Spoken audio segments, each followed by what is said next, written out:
Hi నేను మీ GK welcome to Balagam TV Telugu. Hyderabad లోని హైడ్రా కమిషనర్ ఏవి రంగనాథ్ కు హైకోర్టు నుంచి తీవ్ర హెచ్చరికలు జారీ అయ్యాయి. కోర్టు ధిక్కరణ కేసు విచారణ సందర్భంగా ఆయన వ్యక్తిగతంగా హాజరు కాకపోవడంపై హైకోర్టు తీవ్ర అసంతృప్తి వ్యక్తం చేసింది.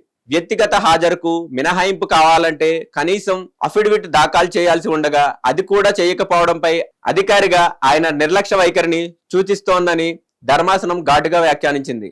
ఈ కోర్టు ధిక్కరణ పిటిషన్ పై జస్టిస్ ఎన్వి శ్రవణ్ కుమార్ ధర్మాసనం మంగళవారం విచారణ చేపట్టింది. ఈ సందర్భంగా హైడ్రా అధికారులు ప్రతి భూ వివాద కేసులో బోర్డులు కంచెలు ఏర్పాటు చేయడంపై కోర్టు ప్రశ్నలు సంధించింది.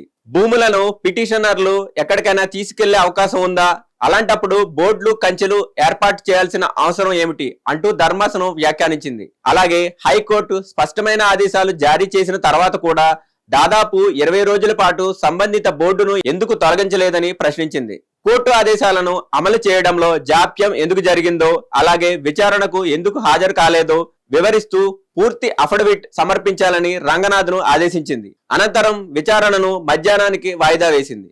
ఆ తర్వాత హైడ్రా తరపున న్యాయవాది కోర్టులో అఫిడవిట్ దాఖలు చేయడంతో హైడ్రా కమిషనర్ ఏవి రంగనాథ్ కు వ్యక్తిగత హాజరు నుంచి తాత్కాలిక మినహాయింపు లభించింది. అయితే సమర్పించిన అఫిడవిట్ కూడా చాలా నిర్లక్ష్యంగా ఉందని, పూర్తి వివరాలతో మరింత సమగ్రంగా కొత్త అఫిడవిట్ దాఖలు చేయాలని కోర్టు నిర్ణయించింది.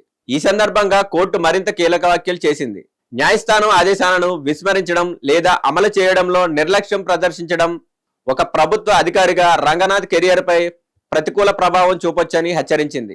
ఈ విషయాన్ని తన క్లయింట్ కు స్పష్టంగా తెలియజేయాలని హైడ్రా తరపున న్యాయవాదికి సూచించింది. అనంతరం తదుపరి విచారణను వాయిదా వేస్తూ ధర్మాసనం కీలక ఆదేశాలను జారీ చేసింది.